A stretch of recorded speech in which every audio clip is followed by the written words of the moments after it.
Hello and welcome to Press TV News Analysis. I'm Kaveh Taqwi. Late on Sunday night, U.S. time, President Barack Obama, in a televised speech, made the announcement that America's most wanted, one which former U.S. President George Bush Jr. had said, wanted dead or alive, namely Osama bin Laden, had been killed in a firefight in his $1 million compound in Abbottabad in Pakistan, 60 kilometers from the capital, Islamabad.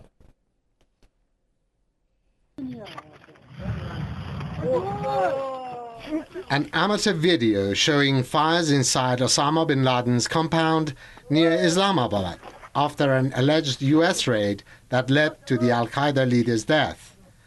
Bin Laden's death came over 10 years after the 9/11 events. The US claims bin Laden was killed on late Sunday, but there is no way to independently verify the claim. And there are serious lingering doubts, as this video footage shows. Well, one of them is a very key figure in security. He also had dealings with Omar Sheikh, the man who murdered Osama bin Laden. Omar Sheikh, the man who murdered Osama bin Laden. Regardless of the time of his death, the timing of its announcement by the US president is just perfect for Barack Obama, who is bidding for re-election in 2 years. The US can now also afford to downplay the foreign troops' death toll for April in Afghanistan, the deadliest month in several years. Meanwhile, Washington also says bin Laden's death does not mean an end to the unpopular war in Afghanistan. We should not forget that the battle to stop al-Qaeda and its syndicate of terror will not end with the death of bin Laden. In Afghanistan, we will continue taking the fight to al-Qaeda and their Taliban allies. Following the 9/11 events, the US and its allies unleashed all-out wars on Afghanistan and Iraq. At the time, the mission objective was said to be capturing the Saudi-born terrorist, dead or alive, and also to dismantle the al-Qaeda network. Now, what could be next for the US and its allies after bin Laden's death? Many say the US military has no more excuses to remain in the region. I said frankly, we need a definite declaration from Mr. Obama himself that there is no need to stay in Afghanistan and there is no need to stay in Iraq. Most agree that with bin Laden's body allegedly buried at sea, the US must now invent a new pretext to prolong its stay in Afghanistan and the Middle East region.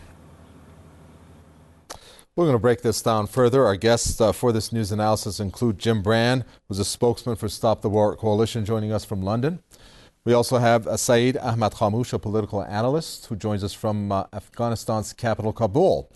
And rounding up the guest list, Webster G. Tarpley, who's an author, journalist, and lecturer, who joins us from Washington. I want to thank you all for joining us in this news analysis. Let me first go to Jim Brand. Jim Brand, first the location, Pakistan, not Afghanistan, and not in the tribal area, as assumed by the U.S. intelligence, such as the Tora Bora area, in a $1 million house in a town inhabited by 500,000, in which he lived for the past 5 years. Well, I think before saying anything else, I think it's worth pointing out, as your reporter said earlier, the whole of this process, the whole of the process of the supposed discovery of the house, the capture of the killing of Osama bin Laden, etc., the whole of it is an elementary violation of the norms that would apply to violent death in, for example, Britain or the United States. In other words, the United States, under the war on terror, absolutely refuses to apply the very principles which it says of respect for law and order, etc., which it says it is trying to export to the rest of the world, because the United States authorities will tell us, as they say, exactly what they want to tell us. They will follow no principle. In other words, they don't have to prove, for example, that it was Osama bin Laden. They can simply attack the house, kill the man, shoot him twice in the head, load his body onto a helicopter, take it to an aircraft carrier, and effectively just throw it into the Indian Ocean. Right. And at the same time telling us how wonderful it is that they have respected all Islamic rights in doing so. And I think that's really the starting point. And for example, I went to the Federal Bureau of Investigation, the FBI website, just 2 hours ago to check. The FBI is the United States Criminal Investigation Agency with central responsibility for example, hunting Osama bin Laden. And they still haven't, 10 years later, they do not want him for September the 11th attacks. That doesn't mean that he didn't do them. It means that they do not see any necessity to abide by any known principles of criminal investigation in this matter. If they declare something to be so, it becomes so. Well, let me come in here, Jim Brand. Could there be also a deduction about the way this was conducted? I mean, basically, this was just police action. It was an investigation, a raid, and then from what was described, him being shot in the head, a summary execution. And it wasn't the warfare, the 10 years that they have been spending occupying this U.S.-led war into Afghanistan. Put that aside, it was a basic police action, wouldn't you think? Yeah, I'm not quite sure what that means. I mean, the basic that means police that from action September, supposedly when they had the information, 5 months later, it was a police action that took place. So prior to that, with almost 10 years of this war, I'm separating that from the two, from the latter.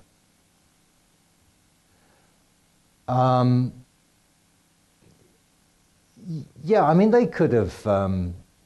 in other words, does it take 10 years to occupy a country, lead a war, spend billions, and then have this happen in the way and manner that it did? Yes, I mean, I think it's worth pointing out as well that they closed down the Bin Laden unit. They had a special Bin Laden unit that was supposedly set up at the end of 1995, which ran for almost exactly 10 years and was closed down at the end of 2005. And we are now 5.5 years after that unit was closed down. So it certainly shows how little that they were interested in capturing him. At the same time, they doubled their intelligence spending, annual intelligence spending, to $75 billion a year. But they said they couldn't afford to run a special unit to hunt bin Laden. And I think that's a fact worth noting in this. Let me bring in Webster Tarpley. Webster Tarpley, what about the timing of this announcement that it has come at this point? Some of the things that Jim Brand talked about is valid to bring up. How can we really be sure that he was killed then and not before? I mean, there are no remains or even pictures of his death. We could mention the interview that Benazir Bhutto had, which we ran in our report, that stated that bin Laden was actually killed by Ahmed Omar Saeed Sheikh, one of those convicted of kidnapping and killing U.S. journalist Daniel Pearl. Well, let me say, first of all, I am the author of an exhaustive study on precisely this issue, 9/11 synthetic terror made in USA, so I can only give you a brief sample of that. As you point out, there are no pictures. When the U.S. claimed to have captured Saddam Hussein, they had pictures. They had pictures of him dead. He was shot in the face, a mafia technique, we're told. Buried at sea, DNA very, very quick. No proof, no substantiation. This is the story of bin Laden for the past 10 years. Everything attributed to him is essentially an unsubstantiated assertion by the U.S. government. His role in 9/11, never proven. Al-Qaeda in 9/11, never proven. Asserted and repeated a million times, but never proven. I think the most realistic hypothesis is the biological individual known as bin Laden has been dead for a long time. And what we've been seeing over the past 10 years, pretty much, is a series of doubles, a series of people maneuvered by the U.S. intelligence. We've seen a fat bin Laden, a thin bin Laden. We've seen bin Laden the stout, bin Laden the gaunt. We've seen bin Laden angry, bin Laden scholarly, bin Laden of all types. And now he has been liquidated. Now, if he's been liquidated after the investment of hundreds of billions of dollars to make this person an ego ideal and hero figure for the Arab and to some extent the Islamic world, why is that being done? I think it's extremely ominous. It indicates a flight forward by U.S. imperialism. I think that the very ominous part of this is war between the United States and Pakistan. Already last week, we had the Washington Post and other papers conveniently helped along by WikiLeaks, that CIA limited hangout operation, telling us that at 9/11, the center of gravity of Al-Qaeda was in Karachi, Pakistan. That was the headline of the Washington Post a week ago today. Now we have bin Laden. The fact that he's caught allegedly, again, the story is that he's found in Abbottabad.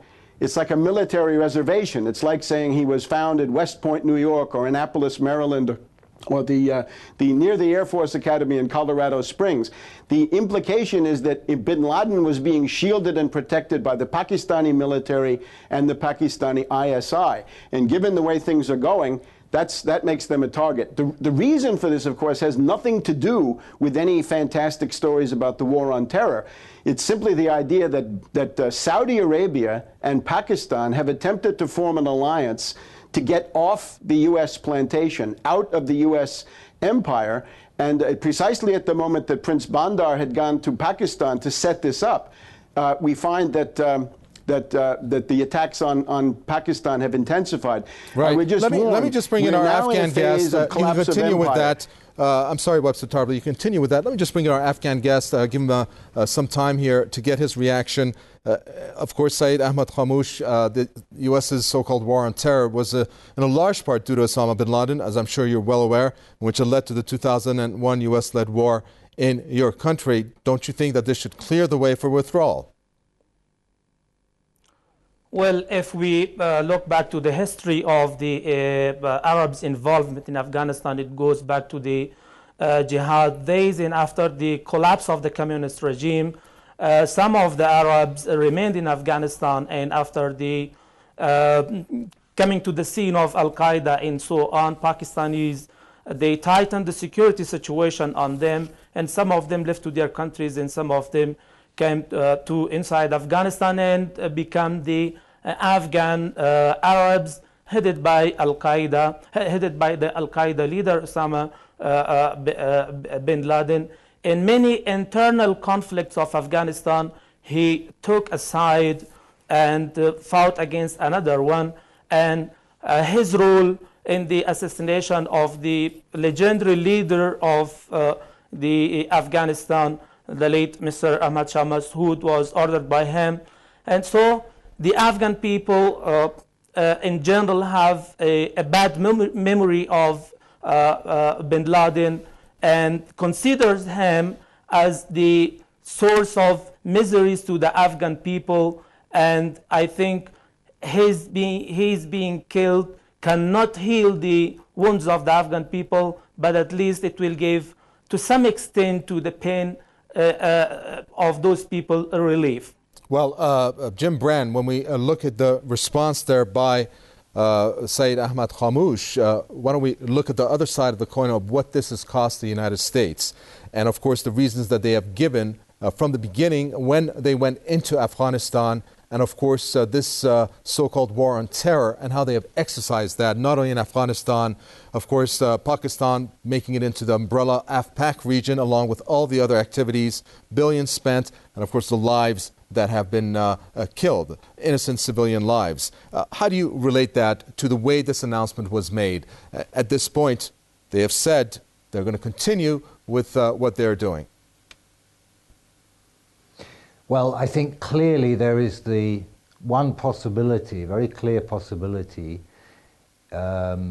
is that by declaring that they have now achieved after 10 years, one of their stated goals of 10 years ago, which was the capturing or so-called bringing to justice of Osama bin Laden. They stated that that was one of the central goals of the Afghan war of 2001.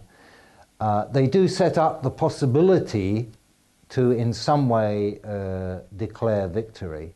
And I think this has to be seen in the context of what for them is a terrible situation in Afghanistan. I think it's quite possible, for example, that this announcement this morning relates, for example, directly back to the escape of the prisoners in Kandahar. That's quite possible, because in a sense it just brings good news, and because they are clearly not achieving the goals in Afghanistan by any measure, it's possible that they can then say, well, we have achieved this. The drone war, which has killed something like 2,000 people in Pakistan in the last few years, which has all the hallmarks of, I must say, of the grossest illegality, that they can say, well, it's all been worth it. And that's possible. So they could be setting up this, at least a drawdown, if not a withdrawal. Not at all because they actually think that they've won, but simply because this is the second best. This is probably as good as it gets to be able to declare that they've achieved this. I'm going to take the word setting up there, Jim Brand, and ask Webster Tarpley, please, if you can. We have to look at the consequences of this announcement, and of course why it was announced now and the significance of it. And one of it is that it may increase the chance of a revenge attack. So, do you think that is it a stretch to say that the U.S. is setting up the grounds for any type of military incursion or adventurism? I mean, we can look at the situation in Yemen with the presence of AQAP in the south, but tell us what you think, whether this is a scenario of something to come by U.S. I'm afraid right now the door to a false flag terror operation staged by the US, British, or NATO intelligence community, this door is now wide open. It will simply be attributed to Al-Qaeda, so-called. It will be a revenge attack, but at the same time it will be explained as promoted by Pakistan or some other country that the US wishes to target. And people should realize this is the dynamic of false flags. What we're seeing now is why, when the Spanish Empire collapsed, you had virtually a world war.